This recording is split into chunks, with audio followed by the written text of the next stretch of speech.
TeamAlazon. What's good with it, y'all? It's your boy ALAZON. Like Amazon, but with an L. Hey.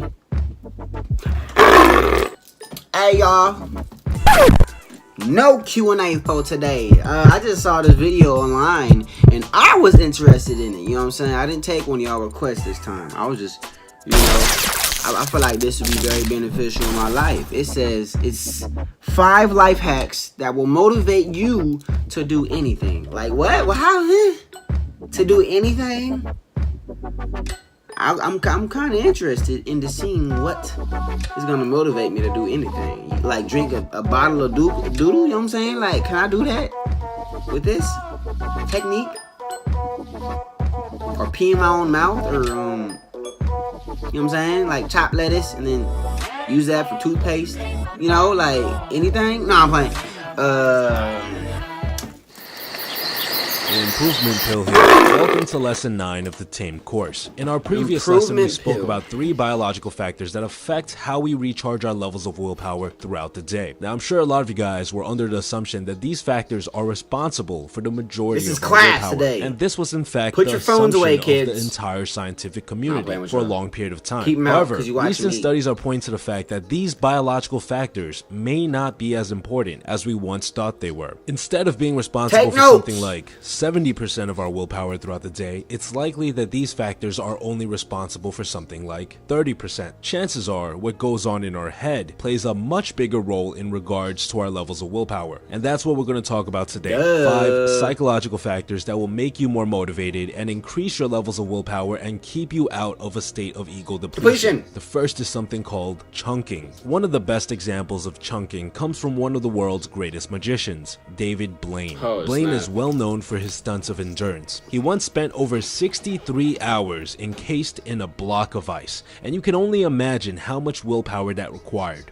Blaine managed to pull this off by using chunking to create a constant supply of willpower. Chunking is when you take a large task and you break it down into tiny pieces. For Blaine, instead of focusing on the total amount of hours he wanted to spend in this block of ice, which was at least 60 hours, he broke it down to the hour. He would tell himself, okay, I just need to make it through the next hour, over and over again. The reason this works is because our brain is designed to be as efficient with our willpower as possible in order to conserve energy. We actually have an almost unlimited amount of willpower, but we all have a point in time where our brain says, nope, you've used enough, that's all you're getting for today. So when presented with a momentous task, your brain says, nope, we can't do this task, it's way too big, we don't have enough willpower to do it. But when you're using chunking and you focus your attention on one small piece at a time, then your brain says, I already do that. You know, we could do this. Here's some extra willpower. And that's why in one of our previous lessons, I mentioned that we need to set a low bar when creating our routines. By setting a low bar, which is the minimum amount of work we're allowing ourselves to do, we're basically using chunking to get a little bit of extra willpower, just enough to force ourselves to stick to our habits. So how can we use this in our day-to-day lives? Well, instead of telling yourself that you're going to finish that 5-page paper right now, you're actually going to get more willpower, feel more motivated, and get more done if you tell yourself you're going to finish a single paragraph at a time.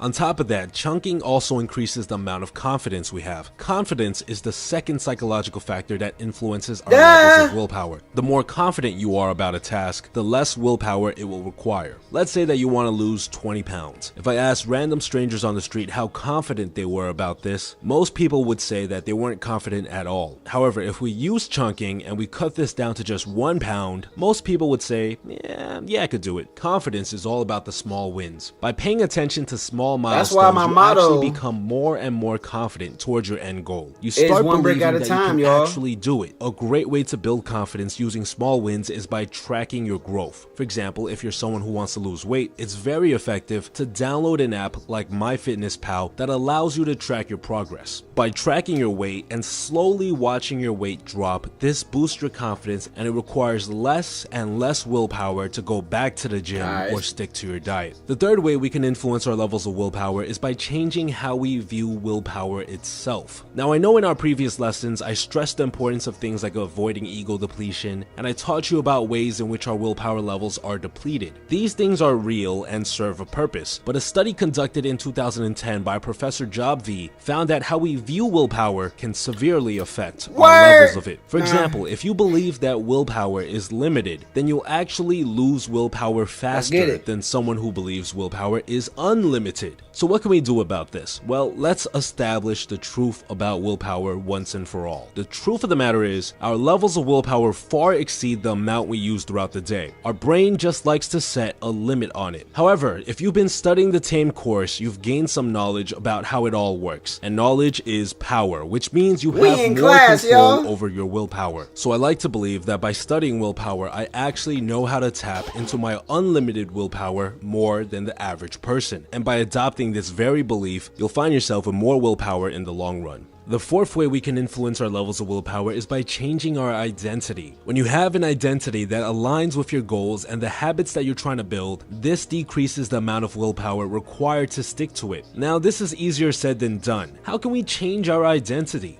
Well, the best way to do so is by being very careful with our language. The way we phrase things will affect how we view ourselves. For example, if an urge arises to smoke, instead of thinking, I can't smoke, I told myself I was going to quit, we should be thinking, I am not a smoker. The person in the first example still identifies as someone who smokes, who's trying to quit, while the person in the second example identifies himself as someone who doesn't smoke to begin with. Over time, you'll start believing this new identity, which in turn will reduce the amount of willpower required to stick to this habit. Another good trick to keep in mind is to replace words like I can't, I have to, I must with I want to. The first three phrases are phrases that you would use if you still identified with the old you that you're trying to change. But if you use the phrase I want to, then you're agreeing with your new identity. The fifth and final way we can influence our willpower with our mind is by doing what's called high-level thinking. A study conducted in 2006 by Professor Fujita found that people who spent more time thinking high-level thoughts would have a significantly higher level of willpower throughout the day than those who had low-level thoughts. Now, what's the difference between the two? Well, low-level thinking is when you think about the short term and you think about specifics. For example, you think about how you're going to get to the gym. You think about how you're going to lose your weight. You think about what foods you're going to eat. High-level thinking, on the other hand, is when you think about more general and long-term ideas. So it's when you think about why you're going to the gym, when you think about why you're trying to lose weight, when you're thinking about why you're changing your diet. Now, there's nothing wrong with thinking low-level thoughts because they are needed in order to plan ahead. You can't make dinner unless you think about what you're going to cook. But it's best to spend more time thinking high-level thoughts. High-level thoughts create a sense of purpose and meaning. If you think about why you're changing your diet enough, you start to truly believe that changing your diet is what's best for you. A great exercise that I'd recommend all of you to try is to take the keystone habit that you're trying to build in this course and fill out an entire page with why you want to stick to this habit. To sum it up, there are 5 powerful ways you can increase your willpower and get more motivated by changing the way you think. Number 1 is by chunking. Breaking up your big goals into tiny tasks.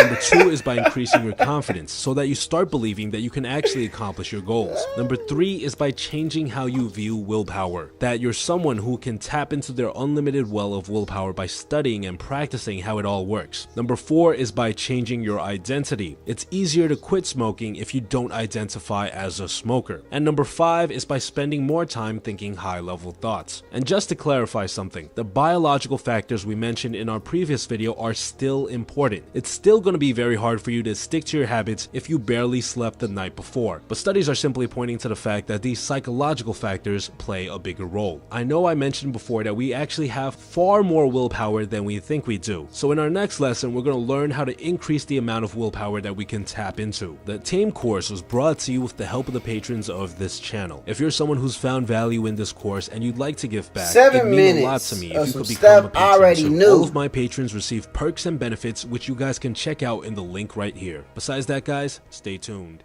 I mean, it's cool though, because you know, y'all probably didn't know about it. So I'm here, you know what I'm saying? I was here to rock, you know what I'm saying? I was with y'all, you know, in class. I was the assistant, the TA, you feel me? Making sure y'all taking notes. Y'all take notes? Let me see your notebook. Alright, cool. I mean, That was 7 minutes of my time, man. It was cool though. I mean, if I were new,